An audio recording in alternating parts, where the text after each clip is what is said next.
Hello students, welcome to the MPPSC Point by Muskan रुडानी।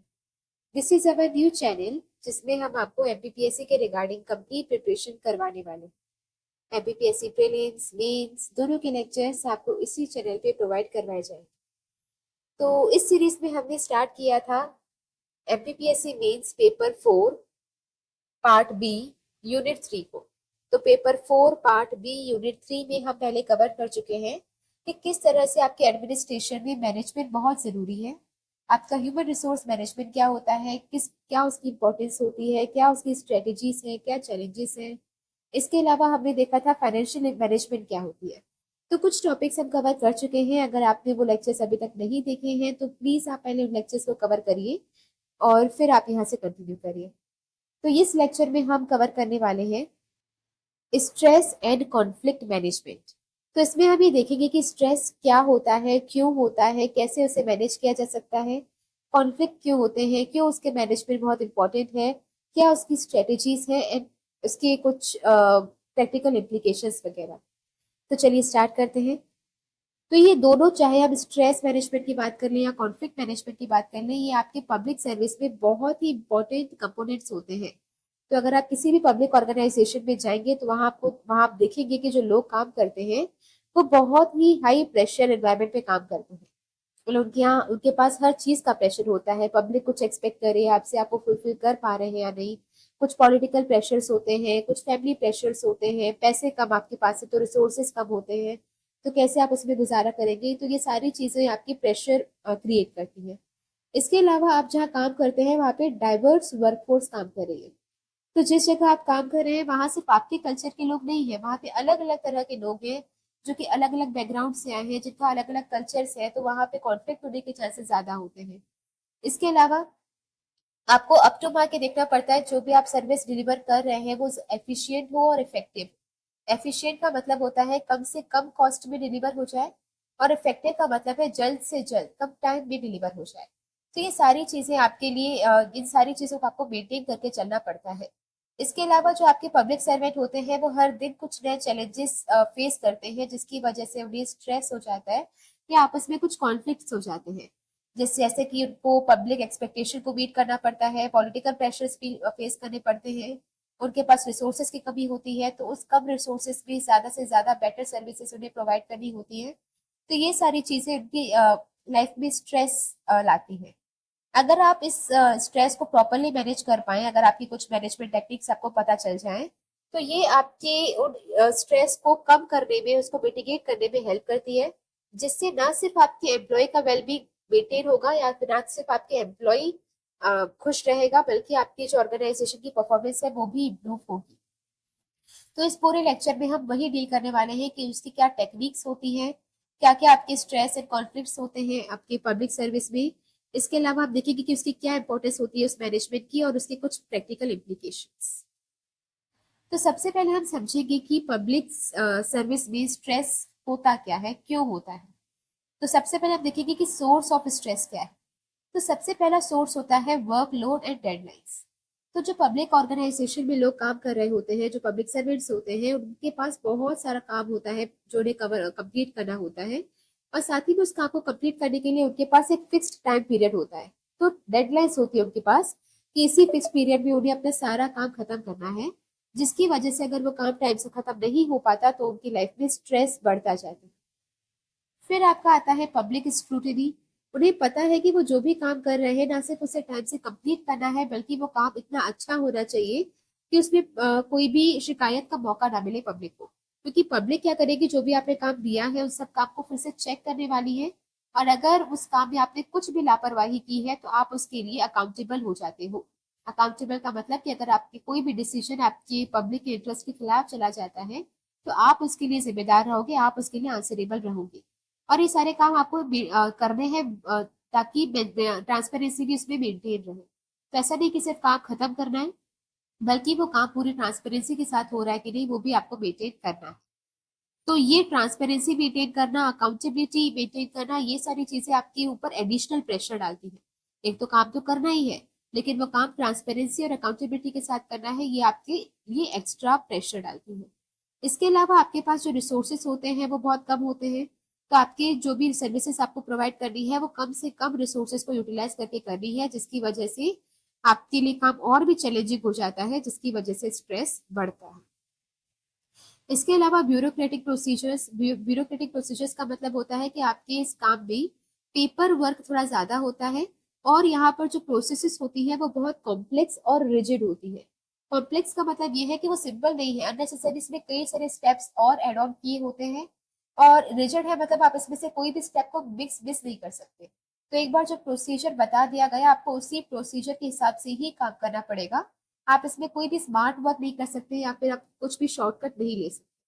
तो यहाँ पर कॉम्प्लेक्स प्रोसीजर्स और रिजिड प्रोसीजर्स की वजह से भी एम्प्लॉयज के बीच में फ्रस्ट्रेशन बढ़ता है और उनकी लाइफ ज्यादा स्ट्रेसफुल हो जाती है। तो ये हम देखेंगे कॉजेस। एक तो डेडलाइन, टाइम को जल्द से जल्द कंप्लीट करना, आपके पास रिसोर्सेज की कमी होना, पब्लिक स्क्रूटिनी होना, पता होना कि आपकी हर एक काम पर नजर रखी जाने वाली है, तो ट्रांसपेरेंसी और अकाउंटेबिलिटी मेंटेन करना मुश्किल होता है। और इसके बाद आता है ब्यूरोक्रेटिक प्रोसीजर, जो कि रिजिड भी है और कॉम्प्लेक्स भी है। फिर हम देखेंगे कि अगर आप स्ट्रेस लेते हैं तो उसके क्या क्या इम्पैक्ट्स होते हैं। तो इम्पैक्ट्स अलग अलग चीजों में होते हैं, जैसे आपकी फिजिकल हेल्थ भी को भी इससे इफेक्ट होता है। तो अगर आप बहुत ज्यादा स्ट्रेस लेते हैं तो इसकी वजह से आपकी फिजिकल बॉडी को भी बहुत ज्यादा प्रॉब्लम्स फेस करनी पड़ती है। जैसे आपको बीपी की प्रॉब्लम हो सकती है, हाइपरटेंशन हो सकता है, आपको हार्ट से रिलेटेड कोई बीमारी हो सकती है, आपकी इम्यून सिस्टम वीक हो सकती है। तो हमें पता है कि अगर हमें कोई भी बीमारी होती है तो हमारी बॉडी को उस बीमारी से बचाने के लिए हमारा इम्यून सिस्टम काम करता है। तो अगर हमारा इम्यून सिस्टम ही वीक हो जाए, अगर आपकी इम्यूनिटी ही वीक हो जाए, तो आपकी बॉडी कभी उस बीमारी से लड़ ही नहीं पाएगी। तो अगर आपको छोटी से छोटी बीमारी भी हो जाएगी तो वो आपकी बॉडी को ज्यादा बुरी तरह से इम्पेक्ट कर सकती है। तो ये सब क्या होता है, आपके स्ट्रेस की वजह से होता है, कि हाइपरटेंशन हो जाना, हार्ट से रिलेटेड कोई डिसीज हो जाना, या आपकी बॉडी का इम्यून सिस्टम वीक हो जाना। इसके बाद आती है आपकी मेंटल हेल्थ। तो अगर आप स्ट्रेस लेते हैं तो आपको एंग्जाइटीज हो सकती है, डिप्रेशन हो सकते हैं, बर्नआउट हो सकते हैं। और इससे साथ ही साथ जो जॉब में आप काम कर रहे हैं वहां से आपको सेटिस्फेक्शन कम होती जाएगी। और अगर आपकी जॉब सेटिस्फेक्शन कम हो रही है तो आपकी परफॉर्मेंस भी कम होती जाएगी। तो आप देखते, अब तो ये बहुत कॉमन हो गया है, चाहे वो बच्चा हो चाहे बड़ा हो, सबकी लाइफ में अब डिप्रेशन, एंग्जाइटी, सब इसे एक्सप्लेन करना भी बेवकूफी होगी, क्योंकि हम सब कहीं ना कहीं ये फेस कर चुके होते हैं। तो एंग्जाइटीज होना, ओवर थिंकिंग होना, रात रात भर नींद नहीं आना, किसी बात को लेकर एक्सेसिव सैडनेस के जोन में चले जाना, तो ये सारी चीजें क्यों होती है, क्योंकि हम स्ट्रेस ज्यादा लेते हैं। और इसके साथ हम जो भी काम कर रहे होते हैं उसमें सेटिस्फाई नहीं हो पाते। और जब आप किसी काम में सेटिस्फेक्शन नहीं होती है तो आपकी परफॉर्मेंस वीक होती जाती है। इसके बाद आपका आता है वर्क प्लेस प्रोडक्टिविटी। तो अगर आपके ऑर्गेनाइजेशन में काम कर रहे लोगों का जो स्ट्रेस है वो बहुत ज्यादा हो गया है, तो उससे क्या होगा, उनकी प्रोडक्टिविटी कम होती जाएगी। प्रोडक्टिविटी का मतलब वो जैसा काम कर रहे थे उसकी जो काम की क्वालिटी थी वो कम होती जाएगी।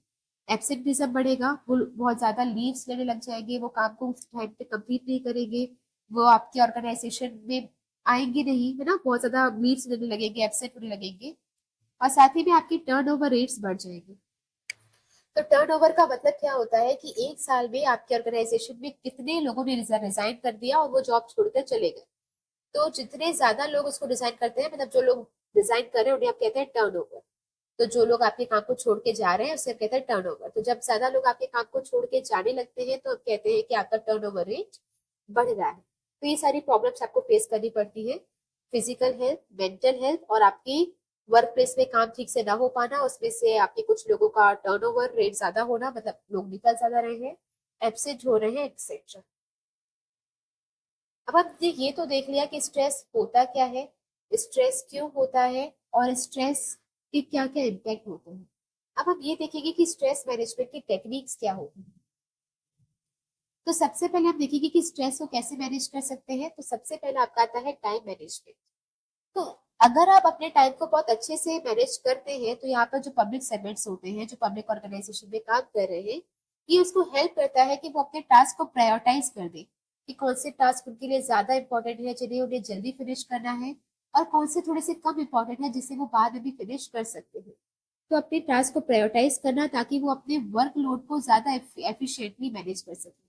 अब देखो, काम तो कम नहीं होने वाला, आपके पास सारी चीजें सेम रहेंगी, काम आपके पास ज्यादा है, वर्कलोड ज्यादा होगा, डेडलाइंस भी होगी कि उसे टाइम पर कंप्लीट भी करना है, तो वो सारी चीजें आप चेंज नहीं कर सकते। तो आप चेंज कर क्या सकते हैं कि उस काम को करने की स्ट्रेटेजी बदल दो। तो आप प्रॉपरली अपने टाइम को मैनेज करो ताकि आप प्रायोरिटाइज कर पाओगे कौन सा काम कब कंप्लीट करना है, जिसकी वजह से आपके सारे काम टाइम से होते जाएंगे, तो आपका जो वर्कलोड है वो एफिशिएंटली मैनेज हो पाएगा। अब ये टाइम मैनेजमेंट आप कैसे कर सकते हो, तो इसकी कुछ स्ट्रेटेजीज है, जिसमें पहला आता है आपका प्रायोरिटाइजेशन। तो प्रायोरिटाइजेशन का मतलब होता है कि सारे टास्क को पहले आइडेंटिफाई करो और मतलब कि कौन सा टास्क ज्यादा इंपॉर्टेंट है और कौन सा टास्क कम इंपॉर्टेंट है, फिर उस पर फोकस करो जो ज्यादा इंपॉर्टेंट टास्क है। तो पहले अपने सारे टास्क को प्रायोरिटी वाइज आइडेंटिफाई करना है और फिर वो टास्क पे फोकस करना है जो आपकी इस प्रायोरिटी लिस्ट में सबसे हाई पोजिशन पे आते हैं। फिर आपको करना है शेड्यूलिंग। शेड्यूलिंग या स्केड्यूलिंग में क्या होता है, आप यहाँ पे शेड्यूल्स बनाते हैं, हर एक टास्क को एक स्पेसिफिक टाइम दे देते हैं कि ये काम मुझे इस वक्त करना है, ये काम मुझे कल करना है, ये काम शाम को 5 बजे होना चाहिए, ये काम 7 बजे तक हो जाना चाहिए। तो यहाँ पर आप हर एक काम को क्या कर रहे होते हैं, शेड्यूल, मतलब हर एक टास्क के सामने उसका टाइम एलोकेट कर देते हैं। फिर आता है डेलीगेशन। अब कोई भी ऑर्गेनाइजेशन में ऐसा पॉसिबल ही नहीं है कि एक इंसान सारा ही काम उस ऑर्गेनाइजेशन का संभाल ले। तो यहाँ पर आपको क्या करना पड़ता है कि अपने जो सबऑर्डिनेट्स हैं, आपकी जो टीम है, उसमें आपकी अपने काम को डेलीगेट या फिर ट्रांसफर करना होता है, ताकि आप कुछ बेटर वर्क में या फिर अपने कुछ क्रिएटिव वर्क पे फोकस कर पाए।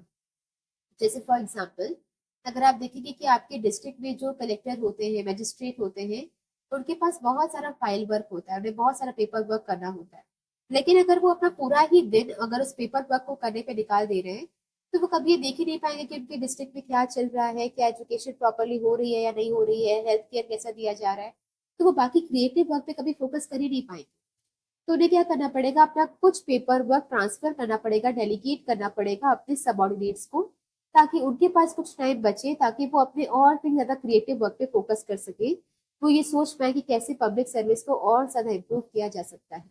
ओके, तो यहाँ पर आपने कुछ टास्क को अपने टीम मेंबर्स को एलोकेट करना या फिर उन्हें ट्रांसफर करना, डिस्ट्रीब्यूट करना, ताकि आपका जो वर्कलोड है वो थोड़ा सा कम हो पाए। तो ये आपका हो जाएगा, सबसे पहले प्रायोरिटीज डिसाइड करो कि कौन सा वाला काम आपके लिए ज्यादा इंपॉर्टेंट है। फिर उस काम को करने के लिए टाइम एलोकेट करो कि कौन से वाले वक्त पर आप मतलब कौन से टाइम पर कितने बजे आप वो काम करने वाले हो। और फिर अपने कुछ टास्क को अपने टीम मेंबर्स को डिस्ट्रीब्यूट कर दो, ताकि आपका वर्कलोड जो है वो मैनेज हो पाए। फिर आपकी दूसरी टेक्निक आती है माइंडफुलनेस एंड रिलैक्सेशन टेक्निक्स। अब इसमें क्या होता है, माइंडफुलनेस या रिलैक्सेशन टेक्निक्स आपकी एम्प्लॉयज की हेल्प करती है कि वो अपने स्ट्रेस को कम कर पाए, अपनी बॉडी और माइंड को रिलैक्स करके, और अपनी उनको एक मेंटल क्लैरिटी मिले। ओके, कि क्या काम करना है, कैसे करना है, कब करना है। तो ये उनको एक मेंटल क्लैरिटी भी मिले और उनके जो माइंड है वो रिलैक्स भी हो पाए। अब इसकी स्ट्रेटेजीज क्या हो जाएगी, सबसे पहले होता है मेडिटेशन।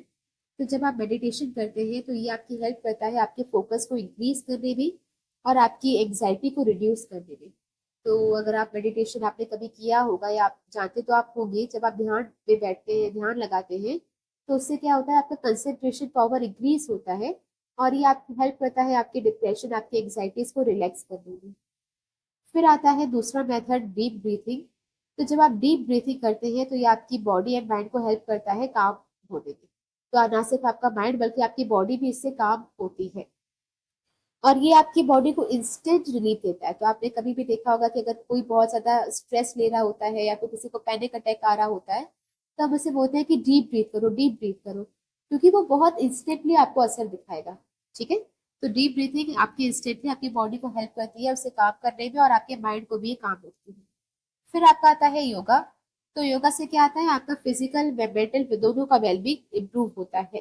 तो जब आप योगा करते हैं तो योगा में आपने देखा होगा कि दो तरह के कंपोनेंट्स होते हैं, एक होता है आपका प्राणायाम जो कि ब्रीथिंग से रिलेटेड होता है, और दूसरा होता है आसन जो कि आपके फिजिकल पोस्चर से रिलेटेड होता है। तो ओवरऑल अगर आप योगा करते हैं तो चाहे उसमें प्राणायाम हो या फिर आसन हो, तो ये आपकी फिजिकल फिटनेस का भी ध्यान रखता है और आपकी मेंटल वेलनेस का भी ध्यान रखता है। तो यहाँ पर आपका हो जाएगा मेडिटेशन करना, यहाँ पे आपका आ जाएगा योगा करना, और ये हो जाएगा डीप ब्रीथिंग करना।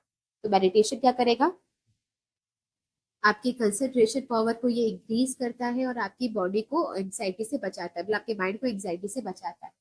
योगा में अगर आप आसन कर रहे हैं तो ये आपकी फिजिकल फिटनेस का ध्यान रखेगा, और प्राणायाम करते हैं तो ये आपकी मेंटल फिटनेस का भी ध्यान रखेगा। और फिर आता है डीप ब्रीथिंग, जो आपके दोनों बॉडी एंड माइंड को रिलैक्स करने में हेल्प करती है। फिर आपकी आती है तीसरी टेक्निक, जो कि है फिजिकल एक्टिविटी। तो फिजिकल एक्टिविटी का मतलब होता है आप अपने रेगुलर अपनी लाइफ में कुछ फिजिकल एक्टिविटी करते रहें, जो कि आपको हेल्प करेगी आपके स्ट्रेस लेवल को कम करने में और आपकी ओवरऑल हेल्थ को इम्प्रूव करने में। तो इसकी भी स्ट्रेटेजीज क्या हो जाएगी, एक तो रेगुलर एक्सरसाइज करनी है, तो आपको अपने डेली रूटीन में एक्सरसाइज को इन्वॉल्व कर लेना है। तो जिसमें अगर आप रेगुलर एक्सरसाइज में आप वॉकिंग कर सकते हैं, रोज सुबह उठकर वॉक पर जाइए, जॉगिंग कर सकते हैं, या फिर आप किसी फिटनेस क्लासेस को ज्वाइन कर सकते हैं, जैसे जुम्बा डांस हो गया। तो ऐसे कुछ भी चीजें आप अपनी डेली लाइफ में ऐड ऑन कर सकते हैं, जिससे आपकी एक्सरसाइज होती रहे। फिर आते हैं आपके एक्टिव ब्रेक्स। तो आपका जो भी पूरा दिन में आपका इतना सारा काम होता है, वर्कलोड इतना ज्यादा होता है, इस वर्कलोड से थोड़ा सा ब्रेक लेकर वो ब्रेक आपको यूटिलाइज करना चाहिए out towards your physical fitness, या फिर जिसे आप कहते हैं एक्सरसाइज करने में। तो आपको क्या करना है, आपको अपने पूरे दिन में जो आपका पूरा वर्कलोड है, जिसमें आप कहते रहते हैं ना कि हमें टाइम नहीं मिलता, बहुत सारा काम है, ये भी करना है वो भी करना, तो अपने पूरे बिजी शेड्यूल से आपको थोड़ा सा वक्त निकालना है, और वो वक्त आपको अपने आप को देना है, अपनी फिजिकल फिटनेस में, अपनी मेंटल फिटनेस में। तो जब आप अपने आप को वक्त देते हैं, तो आपका जो स्ट्रेस लेवल होता है वो थोड़ा सा मेंटेन होना लग जाता है। फिर आते हैं आपके वेलनेस प्रोग्राम। तो आपके जो वर्क प्लेस है, वहां पर आपको कुछ वेलनेस प्रोग्राम इम्प्लीमेंट करवाने चाहिए या ऑर्गेनाइज करवाने चाहिए, जिससे क्या होगा, वहां पे काम कर रहे सारे लोगों की फिजिकल फिटनेस अच्छी हो जाएगी, प्रमोट होगी। तो अगर आपके ऑर्गेनाइजेशन में बहुत ज्यादा स्ट्रेस रहता है, लोग बहुत ज्यादा स्ट्रेस्ड रहते हैं, तो आपको ये ध्यान रखना चाहिए कि टाइम टू टाइम वहाँ पे आपको कुछ वेलनेस प्रोग्राम्स अरेंज करने हैं, ताकि वहाँ पे काम कर रहे लोगों का स्ट्रेस लेवल मेंटेन रहे और उनकी फिजिकल फिटनेस भी अच्छी हो। ओके, तो ये आपका हो जाएगा कुछ एक्सरसाइज रूटीन। ये आपको बीच में से रेस्ट लेना है, आपके अपने लिए वक्त निकालना है, और इवन अगर आप एक्सरसाइज भी कर रहे हैं, तो वो एक्सरसाइज पे आपको कंटिन्यू नहीं करनी, इसमें आपको कोई बीच बीच में कुछ रेस्ट इंटरवल्स लेने हैं। और फिर आपका आता है कुछ वेलनेस प्रोग्राम्स, आपके ऑर्गेनाइजेशन में आपको ऑर्गेनाइज करने हैं, जिससे आपके सारे लोगों का फिजिकल मेंटल वेलनेस मेंटेन रहे। फिर आपकी नेक्स्ट सॉरी फिर आपकी नेक्स्ट टेक्निक आती है एम्प्लॉय सपोर्ट प्रोग्राम। तो इस सपोर्ट प्रोग्राम में क्या होता है, ये आपके एम्प्लॉयज की हेल्प करता है, ताकि वो अपने स्ट्रेस को मेंटेन कर सके, उन्हें बूस्ट करेगा, उन्हें मोटिवेट करेगा, ताकि वो अपने लाइफ में बेटर परफॉर्म कर सके, और उनका जो स्ट्रेस है वो कम हो जाए, और उनकी वेलबींग ज्यादा मतलब अच्छी रहे, या उनकी इमोशनल, फिजिकल, मेंटल हर तरीके से वो ग्रो करे। अब इसकी स्ट्रेटेजीज क्या हो जाएगी, सबसे पहले आता है आपकी काउंसलिंग सर्विसेज। तो काउंसलिंग सर्विसेज में आप किसी प्रोफेशनल काउंसलर को हायर करते हैं, वो आपके ऑर्गेनाइजेशन में आता है, वो आपके एम्प्लॉय से बात करेगा, और फिर उनकी कुछ मेंटल हेल्थ सर्विसेज प्रोवाइड करेगा, जिससे उनका जो स्ट्रेस लेवल है वो रिड्यूस हो जाए। फिर आपका आता है पीर सपोर्ट ग्रुप्स। तो ये पीर सपोर्ट ग्रुप्स आप अगर बनाते हैं, तो इसमें क्या होता है, यहाँ पर एम्प्लॉयज अपने एक्सपीरियंस को शेयर कर सकते हैं, और इवन वो एडवाइस भी दे सकते हैं। तो अगर उन्होंने कभी भी अपने लाइफ में कोई डिप्रेशन फेस किया है, कभी उनको पैनिक अटैक्स आए हैं, कभी उनको एंजाइटी हुई है, तो ये सारे अपने लाइफ के एक्सपीरियंस वो यहाँ इस ग्रुप में शेयर कर सकते हैं। और उस तब जब ये हुआ था, तो उन्होंने किस तरीके से उसे हैंडल किया था, कैसे उन्होंने उसे डील किया था, तो उसके रिलेटेड कुछ वो एडवाइस भी आपको दे सकते हैं। तो यहाँ पे ऐसे पीर सपोर्ट ग्रुप बनाना, जहाँ पर एम्प्लॉयज अपने एक्सपीरियंस को शेयर कर पाए और कुछ एडवाइस भी पाए। फिर आपका आता है स्ट्रेस मैनेजमेंट वर्कशॉप। तो आपके ऑर्गेनाइजेशन में कुछ वर्कशॉप्स बनाना, ताकि वो आपकी स्ट्रेस मैनेजमेंट की टेक्निक आपको सिखा सके। तो हर किसी को पता नहीं होता कि स्ट्रेस को कैसे मैनेज करना है, तो ये टेक्निक्स उन्हें सिखाने के लिए कुछ वर्कशॉप्स, हाँ मतलब ऑर्गेनाइज करवाने चाहिए। तो ये आपका हो जाएगा काउंसलिंग करवाना, जो वन टू वन आपसे काउंसलर बात करेगा, आपकी प्रॉब्लम को समझेगा, और आपके लिए पर्सनलाइज्ड बिल्कुल जो ट्रीटमेंट वगैरह होता है वो आपको बताएगा। फिर आपका आता है पीर ग्रुप, पीर सपोर्ट ग्रुप, जहाँ पर आप अपने एक्सपीरियंस को शेयर करेंगे, एडवाइस देंगे लोगों को। और फिर आपका आता है वर्कशॉप क्रिएट करना, ऑर्गेनाइज करना, जहाँ पर आपको सिखाया जाएगा कि कैसे अपने स्ट्रेस को मैनेज करना है। फिर आपका आता है वर्क लाइफ बैलेंस। तो वर्क लाइफ बैलेंस भी अगर आप करवा पाते हैं एम्प्लॉयज भी, तो एम्प्लॉयज को ये हेल्प करता है कि वो अपने पर्सनल रिस्पॉन्सिबिलिटीज और प्रोफेशनल रिस्पॉन्सिबिलिटीज को इफेक्टिवली मैनेज कर पाए। अब कई सारे लोगों की लाइफ में स्ट्रेस, इवन एक स्पेशली एज के बाद, आपकी लाइफ में स्ट्रेस आता ही इसलिए है क्योंकि आप अपनी पर्सनल और प्रोफेशनल लाइफ के बीच में बैलेंस मेंटेन नहीं कर पाते। तो अगर आप अपनी काम पे ज्यादा फोकस करते हैं तो फैमिली नाराज हो जाती है, वो गुस्सा हो जाएगी, फिर वहां पे कॉन्फ्लिक्ट्स होंगे, स्ट्रेस होगा। और अगर आप अपनी फैमिली को ज्यादा फोकस करते हैं तो आपका जो काम है वो अफेक्ट हो जाएगा, तो आप अपने काम में अच्छे से परफॉर्म नहीं कर पाएंगे, जो अगेन जॉब डिससेटिस्फेक्शन लाएगी। तो इसकी वजह से ही आपकी लाइफ में स्ट्रेस और ज्यादा बढ़ता है। तो जब आप अपने वर्क और लाइफ बैलेंस को अच्छे से मेंटेन करके चलते हैं तो ये आपकी चाहे पर्सनल लाइफ हो चाहे प्रोफेशनल रिस्पॉन्सिबिलिटीज हो, दोनों को ही मेंटेन करने में, मैनेज करने में हेल्प करती है। अब इसकी स्ट्रेटेजीज क्या हो जाएगी? सबसे पहली स्ट्रेटेजी होती है फ्लेक्सिबल वर्क शेड्यूल। तो अपने ऑर्गेनाइजेशन में काम कर रहे एम्प्लॉयज को आप ऑफर करिए कि वो कुछ फ्लेक्सिबल वर्किंग आवर्स पे काम कर सकते। तो आप उन्हें ये बताइए कि चलो ये आपका काम है, ये आज कंप्लीट हो जाना चाहिए। अब ये उन्हें सुबह करना है, ये दोपहर को करना है, शाम को करना है, ये उनके ऊपर डिपेंड करना चाहिए। ओके। तो आपको उन्हें टाइम शेड्यूल नहीं देना कि नहीं ये आपको 12 से 2 बजे तक मेरे सामने बैठकर ही करना है या इस टाइम पर ही आपको करना है। तो ऐसा कुछ टाइट शेड्यूल नहीं होना चाहिए, उनको आपको ऑफर करना चाहिए फ्री वर्किंग शेड्यूल, ताकि वो अपने काम के साथ साथ अपने पर्सनल नीड्स को भी फुलफिल कर पाए। तो हो सकता है कि कोई प्रॉपर पर्टिकुलर टाइम हो जो उन्हें अपनी फैमिली को देना हो, डॉक्टर को दिखाने जाना हो, या बच्चों की पेरेंट्स टीचर मीटिंग हो, एनीथिंग कैन बी पॉसिबल। तो हर एक चीज को मैनेज करते हुए वो अपना काम भी देख पाए। लेकिन अगर आप उन्हें बाउंड कर देंगे कि नहीं आपको 11 बजे ही आना है और इस वक्त ही काम करना है, तो वो शायद अपनी फैमिली को या बाकी पर्सनल लाइफ को वो टाइम नहीं दे पाए। तो आपको उन्हें फिर फ्लेक्सिबल वर्क शेड्यूल्स देने हैं, आप उनको काम दीजिए, पर वो काम कब करना है, कौन से घंटों में करना है, ये आप उनके ऊपर छोड़ दीजिए। फिर आपका आता है पॉसिबल आप उनको रिमोट वर्क ऑप्शंस भी दें। तो वर्क फ्रॉम होम का ऑप्शन उनके पास होना चाहिए, अगर जरूरी नहीं है कि वो ऑर्गेनाइजेशन में बैठकर ही काम करें, तो आप उन्हें अलाउ करिए कि आप वो घर बैठकर भी वो काम कंप्लीट कर सकते हैं। फिर आता है आपकी लीव पॉलिसीज। तो जो भी आपकी लीव पॉलिसीज है उसमें आपको भी एडिक्वेट लीव देनी चाहिए, ताकि वो कुछ वक्त अपनी फैमिली के साथ स्पेंड कर पाए। इसमें कुछ वेकेशन होने चाहिए और कुछ पर्सनल डेज पर लीव उन्हें देनी चाहिए। तो कुछ स्पेसिफिक डेज जैसे उनके बर्थडेज हो सकते हैं, उनकी एनिवर्सरी हो सकती है, या फिर एनीथिंग कैन बी पॉसिबल। तो अगर उनके कुछ पर्सनल डेज है या फिर उनकी कुछ इम्पोर्टेंट कुछ इवेंट्स है, तो उस पर आपको उन्हें लीव्स देनी चाहिए। तो ये हो जाएगा आपका फ्लेक्सिबल वर्क आवर्स। काम दे दो, बल्कि कब करना है वो उन पर डिपेंड करता है। फिर आपको होता है वर्क फ्रॉम होम। अगर पॉसिबल है तो आप उन्हें काम घर ले जाने दें, ताकि वो घर बैठकर अपना काम कर सकें। और फिर कुछ उन्हें वेकेशन वगैरह दें, उनके पर्सनल डेज पर आप उन्हें लीव्स दें। तो नेक्स्ट हम देखेंगे conflict in the public service. तो हम समझेंगे कि कॉन्फ्लिक्ट आपकी पब्लिक ऑर्गेनाइजेशन में क्यों होता है, क्या उसके रीजंस होते हैं, क्या टेक्निक्स है जिससे हम ये कॉन्फ्लिक्ट को मैनेज कर सकते हैं। तो सबसे पहले हम देखेंगे सोर्सेस ऑफ कॉन्फ्लिक्ट। सबसे पहला सोर्स होता है रिसोर्स एलोकेशन। तो हमने इससे पहले भी देखा था कि आपके ऑर्गेनाइजेशन में, पब्लिक ऑर्गेनाइजेशन में स्पेशली, आपके पास रिसोर्सेस बहुत कम होते हैं। तो जब आपके पास रिसोर्सेस कम होते हैं तो कंपटीशन बढ़ जाता है कि आप वो रिसोर्सेस को कहाँ एलोकेट करेंगे। तो फॉर एग्जांपल, अगर हमारे पास पैसे कम है और हमें मान लो एजुकेशन डिपार्टमेंट में भी कुछ खर्चा करना है और कुछ हेल्थ डिपार्टमेंट में खर्चा करना है, तो अगर हमने एजुकेशन डिपार्टमेंट में ज्यादा खर्चा कर दिया तो हेल्थ डिपार्टमेंट में कॉन्फ्लिक्ट होने लगेगा। हेल्थ वालों को ज्यादा पैसे दे दिए तो एजुकेशन में लड़ाई होने लगेंगी।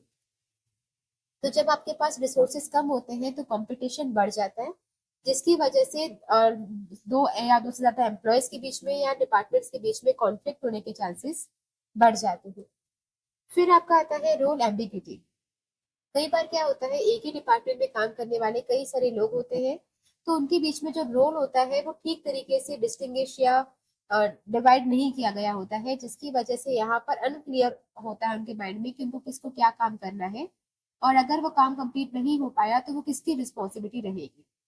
तो कई बार आपको आपके ऑर्गेनाइजेशन में रोल ही नहीं पता होता कि आपका रोल क्या है वहां पर, और अगर आपने काम कंप्लीट नहीं किया तो कौन उसके लिए रिस्पॉन्सिबल होगा, जिसकी वजह से लोगों के बीच में मिसअंडरस्टैंडिंग्स होती है।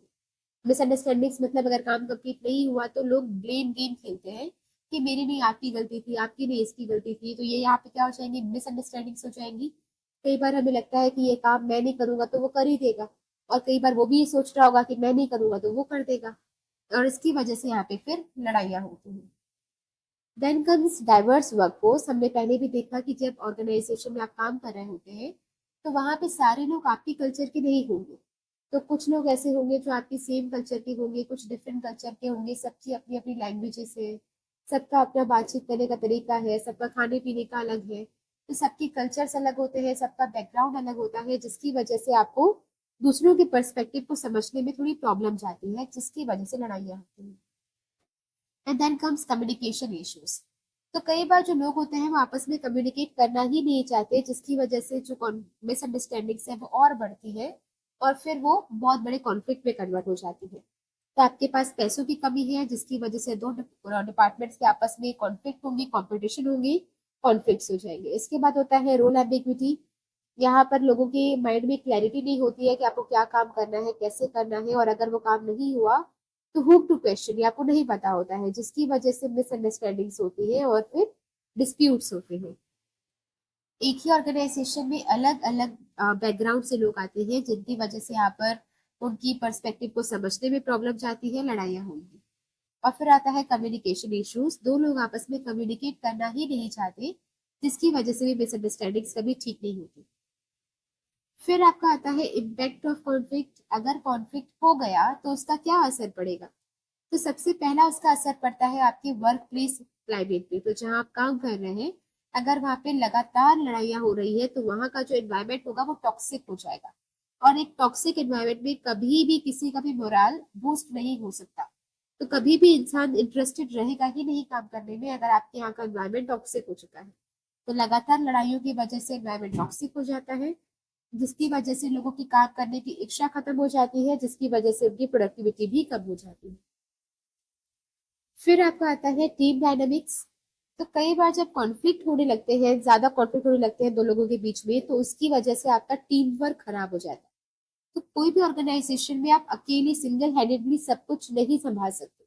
तो आपको एक टीम चाहिए होती है जो आपके लिए पूरा काम करेगी। लेकिन अगर उस टीम में कुछ लोगों की लड़ाइयाँ हो रही है, कॉन्फ्लिक्ट्स हो रहे हैं, तो वो एक टीम बन के वो काम नहीं कर पाएंगे, कोलैबोरेशन नहीं हो पाएगा उनके बीच में, जिसकी वजह से पूरे ऑर्गेनाइजेशन के गोल को अचीव करने में प्रॉब्लम जाएगी। फिर आता है एम्प्लॉय वेलबींग।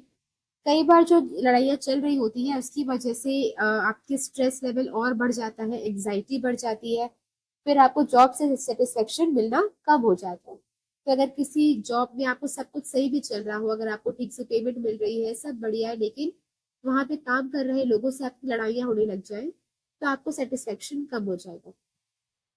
तो वर्क प्लेस का क्लाइमेट अच्छा नहीं रहेगा, टीम नहीं बन पाएगी, टीम मेंबर साथ साथ में काम नहीं कर पाएंगे, और इसकी वजह से एम्प्लॉय का खुद का वेलबींग, उसकी हेल्थ भी इफेक्ट हो सकती है।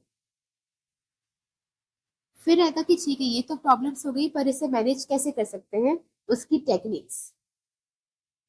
तो सबसे पहली टेक्निक है इफेक्टिव कम्युनिकेशन। तो एक हमने कॉज देखा था कि आपके यहाँ पर कॉन्फ्लिक्ट इसलिए भी होते हैं क्योंकि लोग आपस में कम्युनिकेट नहीं करते, पुअर कम्युनिकेशन होती है। तो अगर आप इफेक्टिव कर लिए, अगर आप आपस में कम्युनिकेट करने लग जाए, तो वो आपके कॉन्फ्लिक्ट सॉल्व हो सकते हैं। तो अगर आपकी जो कम्युनिकेशन है वो क्लियर है, क्लियर मतलब आप बात घुमा फिरा के नहीं कर रहे, आपस में एक दूसरे को टोंट नहीं मार रहे, अगर आप क्लियर सारी अपनी प्रॉब्लम शेयर कर रहे हैं और ओपन कम्युनिकेशन हो पा रही है, तो इसकी वजह से या तो आपके बीच में लड़ाइयाँ होंगी नहीं, और अगर लड़ाई हो गई है तो उसे रिजॉल्व करने में भी हेल्प करता है। तो कम्युनिकेशन अगर आप ओपनली जब तक बात कर रहे हैं तो आपके बीच में लड़ाइयाँ होती नहीं है, और अगर आपके बीच में लड़ाई है तो भी कम्युनिकेट करके आप उस प्रॉब्लम को सॉल्व कर सकते हो। अब उसकी भी क्या स्ट्रेटेजीज होंगी। सबसे पहले कम्युनिकेशन करने का भी अपना तरीका होता है। तो सबसे पहले आपको बनना है एक अच्छा लिसनर, एक्टिव लिसनिंग करनी है आपको। तो ये क्या करता है, आपके एम्प्लॉयज को एनकरेज करता है कि आप पहले ध्यान से पूरी बात सुन लें, एक्टिवली सामने वाले की सारी बात समझ लें और दूसरे वाले का भी पर्सपेक्टिव समझने की कोशिश करें। फिर आपका आता है क्लियर मैसेजिंग। और जब भी आप कम्युनिकेट करेंगे तो अपनी जो बात है वो बहुत ही क्लियरली और कंसाइसली रखेंगे। ऐसा नहीं कि आपने इनडायरेक्टली कोई बात बोली या घुमा फिरा के कोई बात बोली, या फिर समझदार के लिए इशारा ही काफी है ऐसा बोल के आपने कुछ और बोल दिया। तो ये इशारे में बात नहीं करनी, आपको क्लियरली और कंसाइसली कोई बात करनी है, ताकि मिसअंडरस्टैंडिंग्स नहीं हो। फिर आपका आता है फीडबैक मैकेनिज्म। आपको अपनी ऑर्गेनाइजेशन में कुछ ऐसे सिस्टम इम्प्लीमेंट करने हैं जिसकी वजह से आपको कंस्ट्रक्टिव फीडबैक मिलता रहे। तो आप ये समझें कि कोई भी जो कम्युनिकेशन की प्रोसेस होती है वो कंप्लीट ही तभी होती है जब आपको फीडबैक मिल रहा हो। तो मैंने आपको कुछ बोला, आपने इसको सुना, और फिर सुन के खत्म कर दिया, तो ये कम्युनिकेशन नहीं है। तो मैं अगर कुछ बोल रही हूँ, आप सुनेंगे, आप समझेंगे और फिर आप उसका रिप्लाई करेंगे।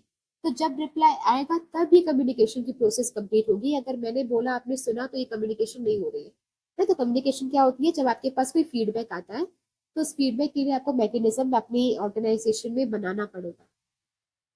तो सबसे पहला हमने देखा, ध्यान से सुनो, जब बोलो क्लियर बोलो, और फीडबैक का एक मैकेनिज्म होना चाहिए। तो आपकी जो कम्युनिकेशन है आपके बीच में वो सही तरीके से होनी चाहिए। दूसरी टेक्निक है मीडिएशन और नेगोशिएशन। मीडिएशन का मतलब क्या होता है कि जब आपके दो लोगों के बीच में लड़ाई हो तो किसी थर्ड पर्सन का एंटर करना, जो कि आपके बीच बीच में एक मीडिएटर का काम करेगा, या फिर एक कह सकते हैं कि मिडल मैन का काम करेगा, जो जो कि बिल्कुल ही निष्पक्ष होगा। मतलब वो किसी के लिए भी भेदभाव नहीं करेगा, दोनों के लिए किसी के लिए भी वो बायस्ड नहीं रहेगा। तो दोनों पक्ष की बात सुनेगा, जिसमें उसको जो सही लगेगा वो अपना कोई डिसीजन बताएगा। और वो जो थर्ड पार्टी होगी वो ऐसी होगी जिस पर बाकी दोनों इंसान भी भरोसा करते हो। तो मीडिएशन में एक थर्ड पर्सन इन्वॉल्व होता है जो मीडिएटर का काम करेगा। और नेगोशिएशन जनरली दो लोग आपस में ही कर लेते हैं। तो ये टेक्निक्स भी हेल्प कर सकती हैं आपस में जो कॉन्फ्लिक्ट हुए हैं, लड़ाइयाँ हुई हैं, उसको म्यूचुअली सॉल्व करके, ठीक है, और कुछ ऐसे सॉल्यूशन निकाल के जो दोनों को ही एक्सेप्टेबल हो। अब इसकी भी स्ट्रेटेजीज क्या होंगी, या तो आप मीडिएशन सेशंस ऑर्गेनाइज करेंगे, जिससे क्या होगा, ये आपको एक न्यूट्रल थर्ड पार्टी यहाँ पर आएगी और वो कोशिश करेगी लड़ाई को सॉल्व करवाने में। या फिर आपकी नेगोशिएशन ट्रेनिंग हो सकती है।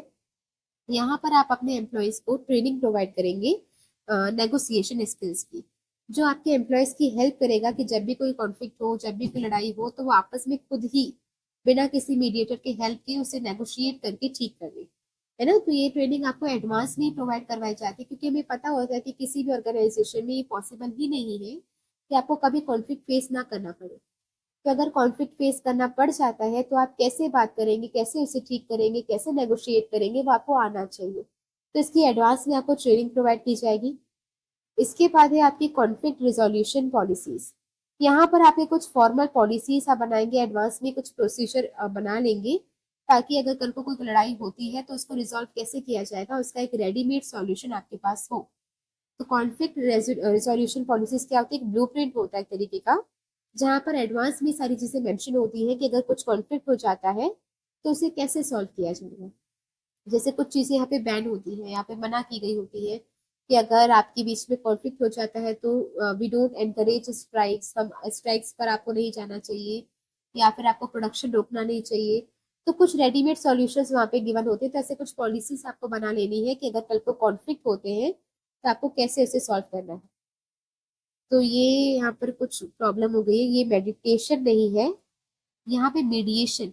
ओके, तो मीडिएशन मतलब किसी थर्ड पर्सन का आना और वो आपस में मीडिएट करवाएगा, और फिर या फिर आप आपस में ही नेगोशिएट कर लेंगे। तो यहाँ पर इससे आप ध्यान रखेंगे कि यहाँ पर इस वर्ड का यूज नहीं करना, मेडिटेशन नहीं है वो, मीडिएशन। फिर हम आगे देखते हैं कि टीम बिल्डिंग एक्टिविटीज, ऐसी एक्टिविटीज ऑर्गेनाइज करना जहाँ पर टीम एफर्ट्स लगने हो, या फिर जहाँ पे टीम बिल्ड होना कंपलसरी हो जाए।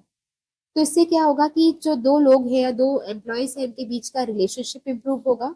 यहाँ पर एक कोलैबोरेटिव वर्क एनवायरनमेंट क्रिएट होगा, जहाँ पे लोग आपस में कोलैबोरेट करके या फिर कोऑर्डिनेट करके काम करना ज्यादा प्रेफर करेंगे।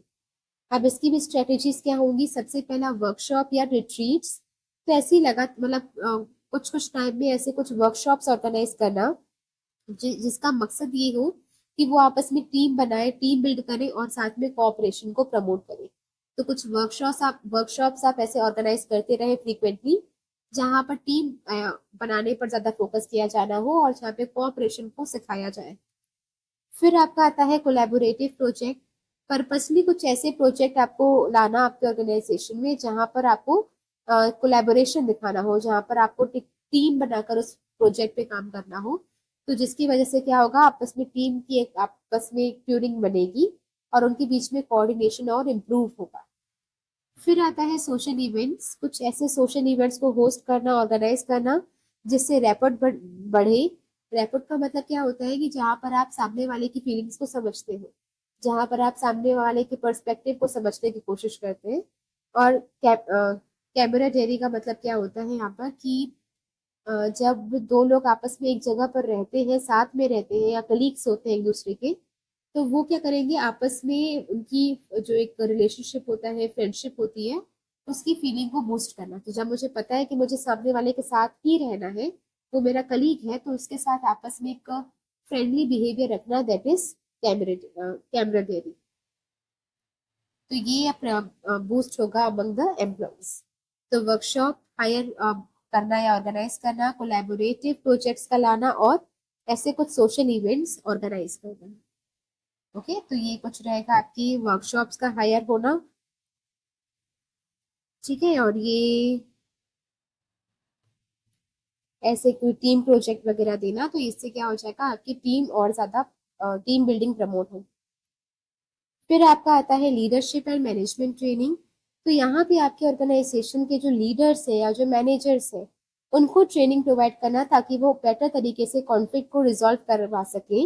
उन्हें कैसे कुछ टेक्निक सिखाई जा सके, ताकि कल को कोई भी लड़ाई होती है तो वो आसानी से उसे एड्रेस कर सके, सॉल्व कर सके। तो ये जो ट्रेनिंग होगी वो आपके मैनेजर्स या फिर लीडर्स को दी जाएगी, ताकि उनको कुछ टेक्निक्स आ सके। तो इसमें स्ट्रेटेजीज क्या होंगी, सबसे पहले आपको प्रोवाइड करवाई जाएगी लीडर्स को कॉन्फ्लिक्ट मैनेजमेंट ट्रेनिंग। तो यहाँ पर जो ट्रेनिंग प्रोवाइड की जाएगी, वो आपको सिखाया जाएगा कि कैसे आपको प्रिवेंट करना है कि आपके ऑर्गेनाइजेशन में कॉन्फ्लिक्ट कभी हो ही ना, और अगर कॉन्फ्लिक्ट होता है तो कैसे आप उसे रिजॉल्व करेंगे, क्या उसके लिए टेक्निक्स होंगी। इसके अलावा आपके लीडर्स को सिखाया जाता है इमोशनल इंटेलिजेंस। तो किस तरीके से आपके लीडर्स के अंदर इमोशनल इंटेलिजेंस होना चाहिए, उनको बढ़ाया जाएगा, ताकि वो अपने सबॉर्डिनेट्स की या बाकी लोगों की फीलिंग्स को समझ सके। उनके साथ जो उनका इंटरपर्सनल रिलेशनशिप है, दो लोगों के बीच का रिलेशनशिप है, उसे कैसे वो मैनेज कर सकते हैं, ये उन्हें सिखाया जाएगा। तो कैसे आपको ज्यादा फ्रेंडली भी नहीं होना, पर ज्यादा स्ट्रिक्ट भी नहीं होना, ताकि वो आपसे कुछ बात शेयर ही ना कर पाए। तो आपको ऐसा होना है, लीडर ऐसा होना चाहिए जिसके साथ उनके सारे टीम मेंबर्स इजीली कम्युनिकेट कर सके, पर वो कम्युनिकेशन प्रॉपर होना चाहिए। ऐसा नहीं कि हंसी मजाक चल रहा है या फिर बिल्कुल ही दोस्त बन गया है सामने लीडर, तो उससे आप कुछ भी बोल सकते हो, फालतू की बातें कर सकते हो, नहीं। तो आपको कम्युनिकेशन करना भी है, पर वो कम्युनिकेशन किस हद तक हो, वो भी आपको लिमिट डिसाइड करनी है। तो ये होता है सब इमोशनल इंटेलिजेंस में। फिर आपका आता है मेंटरशिप प्रोग्राम। कुछ ऐसे मेंटरशिप प्रोग्राम इम्प्लीमेंट करना, ताकि आपके लीडर्स को सपोर्ट किया जा सके, ताकि वो कॉन्फ्लिक्ट को मैनेज कर सके। तो उसके लीडर के अंदर जो कॉन्फ्लिक्ट को मैनेज करने की स्किल्स है, उसको और बूस्ट करने के लिए कुछ मेंटरशिप प्रोग्राम्स ऑर्गेनाइज करना। तो आपके लीडर्स को कॉन्फ्लिक्ट मैनेज कैसे करते हैं वो सिखाना, इमोशनल इंटेलिजेंस डेवलप करना, और मेंटरशिप प्रोग्राम्स रखना, ताकि उनकी स्किल्स और डेवलप हो। तो ये आपका होता है लीडरशिप एंड मैनेजमेंट, जहाँ पे आपको लीडर को ट्रेनिंग दी जाती है। फिर आपका आता है ऑर्गेनाइजेशनल कल्चर।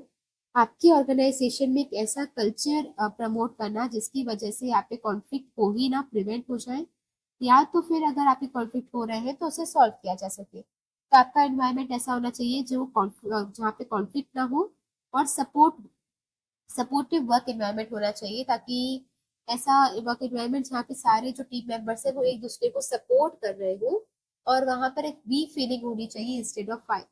तो ऐसा नहीं होना चाहिए कि ये हुआ, ये कुछ अचीवमेंट हुई है तो सिर्फ मेरी वजह से हुई है, या फिर कुछ नुकसान हुआ है तो सिर्फ तुम्हारी वजह से हुआ है। तो ऐसा नहीं, हमारे यहाँ पर अगर गलती है तो हमारी है, और अचीवमेंट है तो भी हमारा। तो वहां पर एक वीक कल्चर प्रमोट होना चाहिए इंस्टेड ऑफ आई। ओके, अब इसकी स्ट्रेटेजीज क्या हो जाएंगी, सबसे पहला है वैल्यूज एंड नॉर्म्स। तो कुछ ऐसे ऑर्गेनाइजेशन वैल्यूज को एस्टेब्लिश करना, बनाना और उसे प्रमोट करना, जिससे पूरे ही ऑर्गेनाइजेशन में एक दूसरे के लिए रिस्पेक्ट बढ़े, जहाँ पे लोग आपस में मिलकर काम करें और एक दूसरे को इंक्लूड करें। तो इंक्लूसिविटी होनी चाहिए। ऐसा नहीं कि जो सेम कल्चर के हैं वो फ्रेंड्स होंगे, जो दूसरे कल्चर के हैं उन्हें हमने साइड कर दिया। तो आपको सबको, हर एक कल्चर के इंसान को आपस में इंक्लूड करना है। फिर आपका आता है ओपन डोर पॉलिसी, जहां पर आप अपने एम्प्लॉयज को एनकरेज करते हैं to adopt the open door policy, जहां पर आप अपने एम्प्लॉयज को एक कंफर्टेबल फील करवाते हैं कि उन्हें कुछ भी अगर इश्यूज हो तो वो मैनेजमेंट से बिना किसी झिझक के डिस्कस कर सके। तो ओपन डोर पॉलिसी मतलब एक खुला दरवाजा है, आप जब भी चाहो जो एम्प्लॉयज है वो आपके मैनेजर से डिस्कस कर सकते हैं, बातचीत कर सकते हैं, अपने प्रॉब्लम शेयर कर सकते हैं। फिर आपका आता है रिकॉग्निशन एंड रिवॉर्ड। इसमें क्या होता है कि आपकी अगर आपने कुछ एडवाइस दी है, सजेशन दिया है और आपका सजेशन ऑर्गेनाइजेशन के लिए बहुत ही हेल्पफुल प्रूफ हुआ है, तो आपको उसके लिए रिवॉर्ड दिया जाएगा, रिकॉग्नाइज किया जाएगा। मतलब आपको या तो एम्प्लॉय ऑफ द ईयर जैसे होता है ना अवार्ड वगैरह देना, वैसा है कुछ, या फिर आपकी एक नाम किया जाएगा, आपकी पहचान होगी ऑर्गेनाइजेशन में कि आपका वो आइडिया था जिसे अडॉप्ट करके ऑर्गेनाइजेशन ने इतने सक्सेस दी है। सजेशन से कुछ हमें फायदा होता है तो उसे रिकॉग्नाइज किया जाना चाहिए और रिवॉर्ड दिया जाना चाहिए, ताकि आपकी उस पॉजिटिव कल्चर को और ज्यादा अच्छी तरीके से हम इन्फोर्स कर सकें। तो ये रहेगा हमारा ऑर्गेनाइजेशन का स्ट्रक्चर, जहाँ पे हम इंक्लूसिविटी को इंश्योर करेंगे कि सब लोग आपस में काम टीम की तरह काम करें। इसके अलावा अगर किसी ने कोई अच्छा सुझाव दिया है तो उनको रिवॉर्ड एंड रिकॉग्निशन मिलना चाहिए, और साथ ही में वो अपना सजेशन भी दे सके, ऐसा कल्चर होना चाहिए। तो हमने देखा था ओपन डोर पॉलिसी जिसमें वो अपना सजेशन दे सकते हैं। ऐसे वैल्यूज हो जिससे आपस में रिस्पेक्ट, कोलैबोरेशन, इंक्लूसिविटी बढ़े, और साथ ही में अगर आपके सजेशन से कुछ फायदा हुआ है तो आपको रिवॉर्ड वगैरह भी मिलना चाहिए। तो इंक्लूसिविटी होनी चाहिए। आपके सजेशन को अगर अच्छा आपने सजेशन किया है तो आपको रिवॉर्ड एंड रिकॉग्निशन मिलना चाहिए। इसके अलावा आप अपने एक ओपन डोर पॉलिसी होनी चाहिए जिसके तहत आप अपने जो भी आपकी फीडबैक वगैरह है, तो आपकी कुछ प्रॉब्लम्स वगैरह है वो आप अपने मैनेजर से इजीली शेयर कर सकते हैं। फिर हम देखेंगे कि इसे क्या सिग्निफिकेंस है स्ट्रेस और कॉन्फ्लिक्ट मैनेजमेंट की। तो अगर आप पब्लिक सर्विस में हैं तो आपको क्या जरूरत है, ऐसा क्या हो जाएगा अगर आपने स्ट्रेस एंड कॉन्फ्लिक्ट मैनेजमेंट नहीं किया तो सबसे पहले हम देखते हैं कि ये आपकी इनहेंस करता है एम्प्लॉय की वेलबींग। तो अगर आप अच्छी तरीके से स्ट्रेस या कॉन्फ्लिक्ट को मैनेज कर पाते हैं, या उनकी टेक्निक्स को आप अडॉप्ट कर पाते हैं, तो ये आपके एम्प्लॉय की हेल्प करती है कि ताकि वो अपने वेलबींग पर ध्यान दे सके। तो उनका ओवरऑल वेलबींग, उनके जो चाहे फिजिकली हो चाहे मेंटली हो, वो हर तरीके से अपने आप को खुश रख पाते हैं, ठीक रख पाते हैं। तो उनके जो एंग्जाइटी लेवल है वो कम हो जाती है, बर्नआउट्स कम हो जाते हैं, जो जॉब को लेके डिससेटिस्फेक्शन उनको है वो कम हो जाती है। अब इसके अलावा क्या होता है, जब आप ये सारी अपनी इमोशनल वेलबींग का इतना ध्यान रखते हैं, तो आपकी जो वर्क फोर्स होती है वो हेल्दी होती है, ना उसको कोई फिजिकली प्रॉब्लम होगी, ना मेंटली प्रॉब्लम होगी, ना इमोशनली होगी। तो जब आपकी वर्कफोर्स हेल्दी होती है तो ज्यादा बेहतर तरीके से काम कर पाएगी, तो वो ज्यादा प्रोडक्टिव रहेगी टुवर्ड्स इट्स वर्क। इसके अलावा वो आपके ऑर्गेनाइजेशन में ज्यादा एंगेज रहेगी, उसका पार्टिसिपेशन बढ़ेगा, हर एक डिसीजन में वो अपना रोल प्ले करेगा, और उसके साथ ही साथ वो अपने रोल से कमिटेड रहेगा। आपने जो भी उसे जिम्मेदारियां दी है वो सारी कमिटमेंट के साथ उसे पूरी कर पाएगा। तो इससे होगा क्या कि जब आपकी कॉन्फ्लिक्ट्स एंड स्ट्रेस मैनेजमेंट को आप सीख जाते हैं तो आप अपना ध्यान रख पाते हैं, एम्प्लॉयज का वेलबींग इंप्रूव होता है। जब वो सेहतमंद होगा तो ज्यादा प्रोडक्टिव होगा, ज्यादा ऑर्गेनाइजेशन में एंगेज रहेगा और कमिटेड रहेगा। फिर आपका आता है इम्प्रूविंग सर्विस डिलीवरी।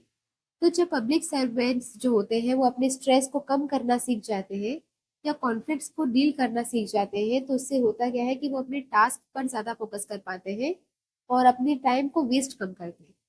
तो हम ज्यादा अगर स्ट्रेसफुल होते हैं ना तो ओवर थिंकिंग में, डिप्रेशन में, एंग्जाइटीज में अपना बहुत टाइम वेस्ट कर देते हैं। और साथ ही में अगर हमारी किसी से लड़ाई भी हुई होती है तो कॉन्फ्लिक्ट में भी हम होते हैं, तो उससे भी क्या होता है, हमारा ज्यादातर जो टाइम होता है वो वेस्ट हो जाता है, एनर्जी वेस्ट हो जाती है। तो अगर हम इसे प्रॉपरली मैनेज कर लें तो होगा क्या कि हम अपने टास्क पर ज्यादा ध्यान दे पाएंगे, फोकस कर पाएंगे, जिसकी वजह से हमारी जो सर्विस डिलीवरी है वो इम्प्रूव होगी।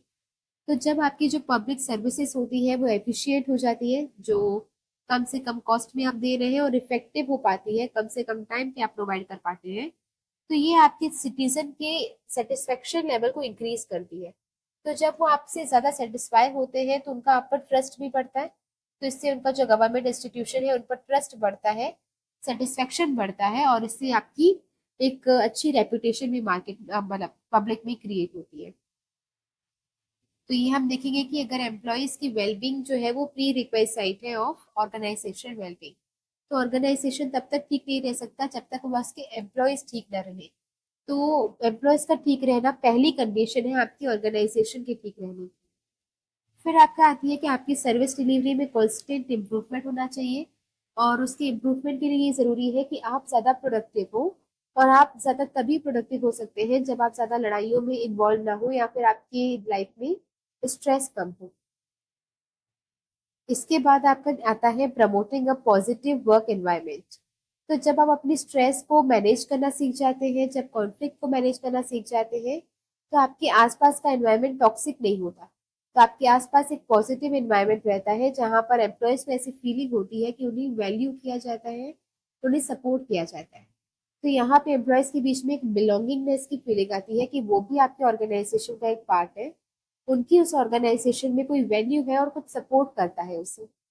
इसके अलावा जब मुझे ऐसी फीलिंग आती है, एक अपनापन वाली फीलिंग आती है, तो वो ज्यादा कोलैबोरेशन दिखाते हैं। फिर वो ज्यादा बेटर तरीके से सोचेंगे, ज्यादा क्रिएटिव सोचेंगे, तो इनोवेशन बेटर होगा, जो कि आपकी ऑर्गेनाइजेशन की ओवरऑल सक्सेस के लिए अच्छा है। तो जब उन्हें ये सब फील होता है कि वो आपकी ऑर्गेनाइजेशन का ही एक पार्ट है, जब उनकी वैल्यू हो रही है, तो वो भी आपके काम की वैल्यू करेंगे। तो जब आपके काम की वैल्यू करेंगे तो बेटर तरीके से कोलैबोरेट करेंगे, ज्यादा बेटर आइडियाज लेकर आएंगे, इनोवेशन होगा और आपकी ऑर्गेनाइजेशन की सक्सेस होगी। इसके अलावा आपका आता है रिड्यूसिंग टर्नओवर एंड एब्सेंटिज्म। तो टर्नओवर हमने पहले ही देखा था, साल में कितने लोग जॉब को छोड़कर रिजाइन करके कहीं और चले जाते हैं, वो उनका टर्नओवर रेट होता है। तो ये टर्नओवर को कम करेगा, इसका मतलब ये इंश्योर करेगा कि आपकी ऑर्गेनाइजेशन से ज्यादा लोग आपकी ऑर्गेनाइजेशन में बने रहे, वो आपकी ऑर्गेनाइजेशन को छोड़कर या रिजाइन करके कहीं और ना चले जाए। और एब्सेंटिज्म ना हो, एब्सेंटिज्म मतलब ऐसा ना हो कि वो आए दिन छुट्टियां कर रहे हैं या काम पर आ नहीं रहे हैं, काम परफॉर्म नहीं कर रहे हैं, ऐसी चीजें यहाँ पे नहीं होनी चाहिए। तो जब स्ट्रेस ज्यादा होता है या लड़ाइयाँ अनरिजॉल्व होती है, लड़ाइयाँ सॉल्व नहीं हुई होती है, तो उससे क्या होता है, आपके एम्प्लॉयज के बीच में एब्सेंटिज्म बढ़ता है। तो आए दिन ऑर्गेनाइजेशन से छुट्टियां लेते हैं या फिर वो आपके ऑर्गेनाइजेशन को छोड़कर ही चले जाते हैं। तो जब आप इफेक्टिव टेक्निक्स को अडॉप्ट करते हैं ताकि आपके स्किल्स लेवल, जो आपकी स्ट्रेस लेवल है वो कम हो जाए, लड़ाइयाँ सॉल्व हो जाए, तो इससे क्या होता है कि आपकी स्किल्ड एम्प्लॉयज को रिटेन करने में हेल्प करते हैं। तो ये इंश्योर करते हैं कि आपके यहाँ पर जितने भी स्किल्ड एम्प्लॉयज हैं वो आपको छोड़कर ना जाए, वो आपके ऑर्गेनाइजेशन में बने रहे। और इससे क्या होगा कि आपको रिक्रूटमेंट और ट्रेनिंग वगैरह की कॉस्ट भी कम लगेगी।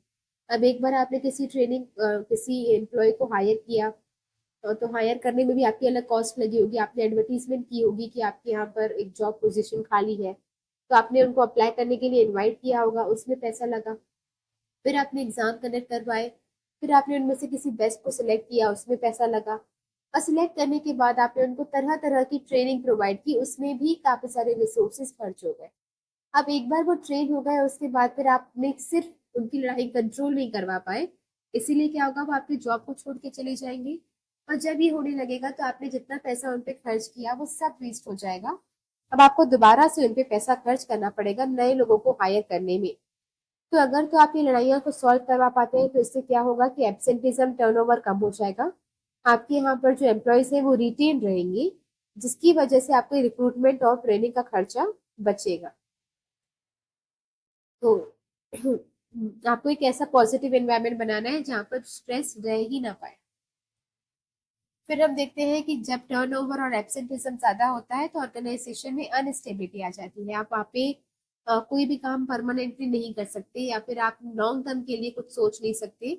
जब आपको पता है कि आए दिन कोई एम्प्लॉय आता जाता रहता है, न्यू एम्प्लॉय आएंगे, फिर से उन्हें सबसे खाना पड़ेगा, फिर वो निकल जाएंगे, तो ऐसे में अनस्टेबिलिटी होती है। तो इसकी वजह से भी आपको इंश्योर करना चाहिए कि स्ट्रेस बढ़े ना, या फिर उसे प्रॉपरली मैनेज किया जाए।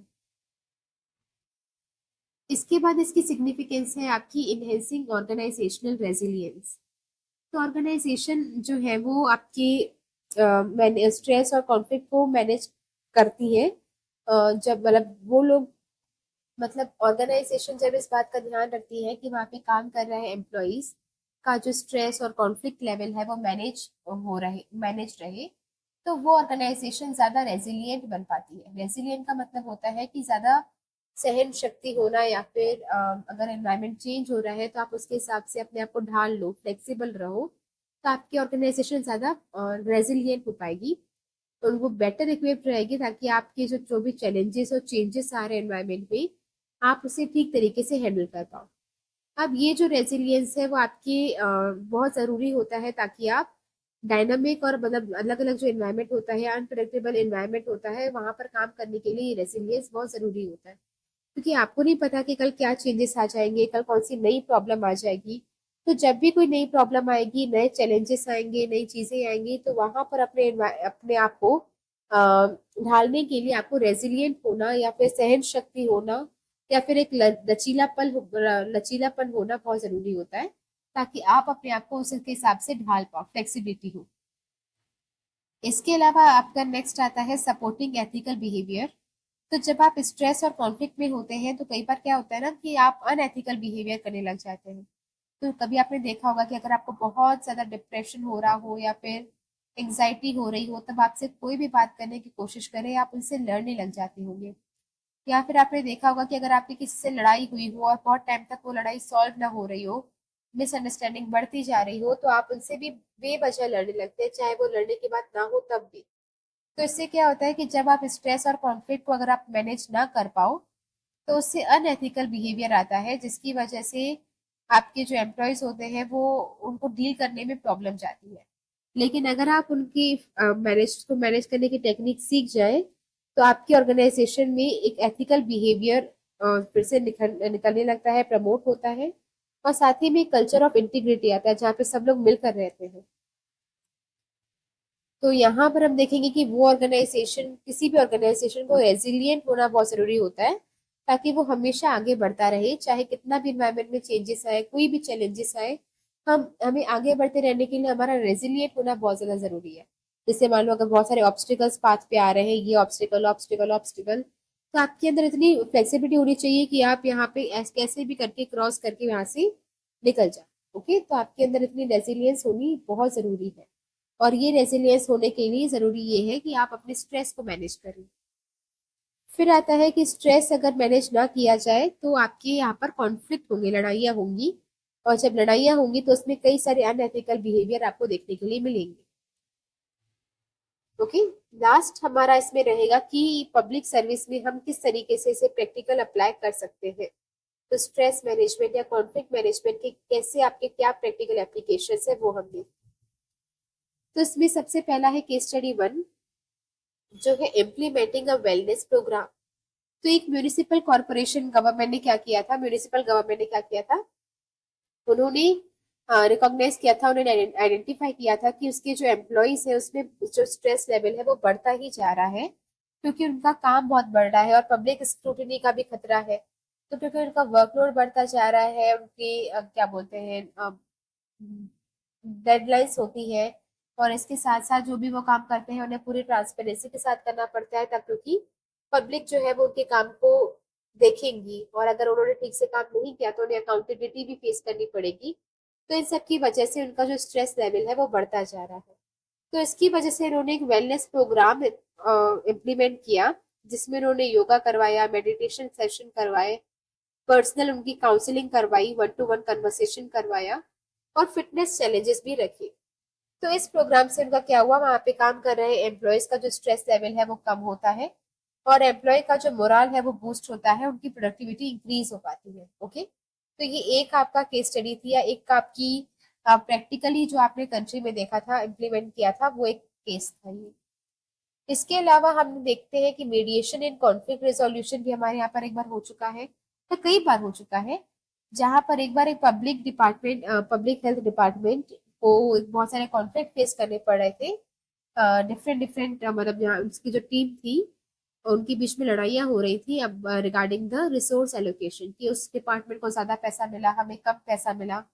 तो इसके रिगार्ड इसकी वजह से क्या हुआ था कि डिपार्टमेंट ने क्या किया, एक मीडिएशन प्रोग्राम को ऑर्गेनाइज करवाया, जहाँ पे कई सारे ट्रेड मीडिएटर्स को लाया गया और उनके बीच में डिस्कशंस करवाए गए। ठीक है, तो ये भी जो प्रोग्राम था ये भी बहुत सक्सेसफुल रहा था, जो दो पार्टीज है उनके बीच में जो लड़ाइयाँ थी उनको सॉल्व करने के लिए। और इसके अलावा इन्होंने जो दो टीम के बीच में रिलेशनशिप थे उसको भी इम्प्रूव करने में हेल्प किया, और जो रिसोर्स डिस्ट्रीब्यूशन हो रहे हैं वो ठीक तरीके से हो, उनमें कोई वेस्टेज ना हो, इसे भी इंश्योर किया। तो ये भी आपका एक तरीका होता है मीडिएशन, जहाँ पे आप थर्ड पर्सन की हेल्प लेकर भी अपने जो डिस्प्यूट्स है या फिर जो कॉन्फ्लिक्ट्स है आप उसे ठीक कर सकते हो। फिर आपका आता है leadership training for conflict management. तो एक स्टेट की एजेंसी है, उन्होंने अपनी लीडरशिप ट्रेनिंग पर अब खर्चा किया था, इन्वेस्ट किया था, और उस लीडरशिप ट्रेनिंग में उन्होंने फोकस किया था कि उन्हें ऐसी ट्रेनिंग दी जाए लीडर्स को ताकि वो कॉन्फ्लिक्ट को मैनेज करना सीख सके, साथ ही उनके अंदर इमोशनल इंटेलिजेंस भी होना चाहिए ताकि वो अपने जो सबॉर्डिनेट्स हैं उनके साथ इंटरपर्सनल रिलेशनशिप बेटर कर सके। तो इनको ट्रेनिंग प्रोवाइड की गई ताकि वो कॉन्फ्लिक्ट को सुलझा सके और इमोशनल इंटेलिजेंस उनके अंदर हो। इसमें उन्होंने क्या किया, इनमें मैनेजर्स ने सीखी कई सारी टेक्निक्स जिससे वो अच्छे से कम्युनिकेट कर सकते हैं अपने सारे एम्प्लॉयज से, नेगोशिएशन प्रमोट कर सकते हैं, अगर कॉन्फ्लिक्ट हो जाता है तो कैसे वो आपस में बातचीत करके उसे सॉल्व करेंगे, मीडिएशन हो सकता है जहाँ पे थर्ड पर्सन को लाया जाएगा। तो ये सारी स्किल्स उनको सिखाई गई। तो ये जो ट्रेनिंग उन्हें दी गई थी, इनसे उन्होंने कॉन्फ्लिक्ट को हैंडल करना बहुत अच्छे से सीखा, जिसकी वजह से आपके ऑर्गेनाइजेशन में कॉन्फ्लिक्ट कम हुए, ज्यादा हार्मोनियस वर्क एनवायरनमेंट क्रिएट हुआ, और जब आपके शांति वाला एनवायरनमेंट क्रिएट होता है तो आपकी परफॉर्मेंस और भी ज्यादा बेटर होती है। फिर हम लास्ट केस स्टडी देखते हैं जहां पर उन्होंने प्रमोटिंग वर्क लाइफ बैलेंस, जहां पे एक फेडरल एजेंसी ने इंट्रोड्यूस किया एक फ्लेक्सिबल वर्क शेड्यूल्स और रिमोट वर्क ऑप्शंस जहाँ पे वो वर्क फ्रॉम होम दे सकते हैं ताकि उनका जो वर्क और लाइफ का बैलेंस है वो इम्प्रूव हो सके। तो वर्क वो जो आपकी पर्सनल लाइफ है वो भी अच्छे से चले और आपकी जो प्रोफेशनल लाइफ है उसमें भी एक बैलेंस रहे। तो इस इनिशिएटिव ने क्या किया, एम्प्लॉयज को वो हेल्प किया ताकि वो अपने पर्सनल और प्रोफेशनल रिस्पॉन्सिबिलिटीज को अच्छे से मैनेज कर पाए, उनके बीच में जो स्ट्रेस है वो कम हो पाए और जॉब सेटिस्फेक्शन इंक्रीज हो।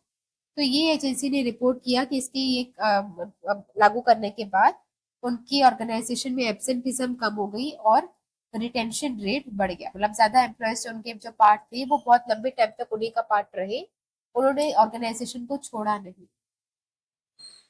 तो बस इसके बाद हम देखते हैं कंक्लूजन। तो स्ट्रेस और कॉन्फ्लिक्ट जो है वो हर एक पब्लिक सर्विस डोमेन के लिए इनहेरेंट है। तो ये तो हम बोल ही नहीं सकते कि हम कुछ ऐसा कर दें कि कभी स्ट्रेस हो ही नहीं या कभी लड़ाई नहीं हो। तो अगर आप किसी भी पब्लिक डोमेन में जा रहे हैं जहाँ दो या दो से ज्यादा लोग होंगे तो वहां पे स्ट्रेस भी होगा, वहां पे कॉन्फ्लिक्ट भी होंगे। लेकिन आपको बस इतना ध्यान रखना है कि आप उसे कुछ ऐसी टेक्निक्स आपको आनी चाहिए कि आप अपने स्ट्रेस को और कॉन्फ्लिक्ट को अच्छी तरीके से मैनेज कर सके ताकि उससे होने वाले जो नेगेटिव इम्पैक्ट है वो कम हो जाए। तो स्ट्रेस तो होगा ही होगा, बस स्ट्रेस लेना, स्ट्रेस अपने आप में जरूरी भी होता है। तो ये तो आप सोच ही नहीं सकते कि आप कुछ ऐसा कर दो कि कभी स्ट्रेस हो ही ना। तो स्ट्रेस होगा, बस आपके पास ऐसी टेक्निक होनी चाहिए कि आप उस स्ट्रेस को इतने अच्छे से मैनेज कर पाओ कि उसके जो नेगेटिव इम्पैक्ट थे वो आपकी लाइफ में ना आए। तो ये आप कर सकते हैं कुछ स्ट्रेटेजीज को अडॉप्ट करके, जैसे time management, mindfulness, physical activity, अच्छे से कम्युनिकेट करके, मीडिएशन के थ्रू या फिर नेगोशिएशन के थ्रू, या फिर आप पॉजिटिव ऑर्गेनाइजेशन का कल्चर प्रमोट करके। तो ये सारी चीजें आप कर सकते हैं, एम्प्लॉय का वेलबींग इससे इम्प्रूव होगा, जिससे क्या होगी, सर्विस डिलीवरी और भी इम्प्रूव होगी। ओके।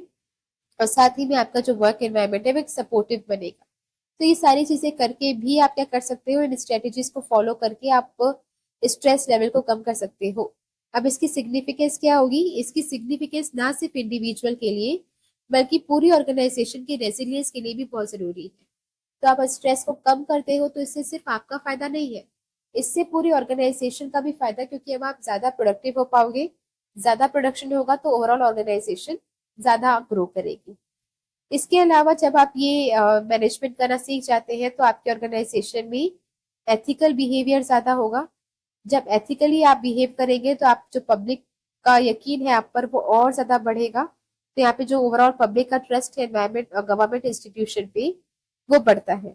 इसके अलावा क्या होता है कि जब आप ये कंटिन्यूअस एफर्ट्स करते जाते हैं, लगातार आप अपने स्ट्रेस को मैनेज करते हैं, कॉन्फ्लिक्ट को मैनेज करते हैं, तो इससे क्या होगा कि आपकी ऑर्गेनाइजेशन अपने गोल को, अपने ऑब्जेक्टिव को अच्छी तरीके से क्या बोलते हैं, अचीव कर पाएगी, तो टाइमली और कम कॉस्ट में उसे अचीव कर पाएगी। तो दैट्स इट। थैंक यू इस लेक्चर में यहाँ तक बने रहने के लिए। अगर आपको हमारी सीरीज पसंद आ रही है तो please like, share and subscribe. और इसमें अगर आपको कुछ भी प्रॉब्लम लग रही है या फिर अगर कोई स्कोप है कि हम इम्प्रूव कर सकते हैं तो please let us know in the comment section. Thank you.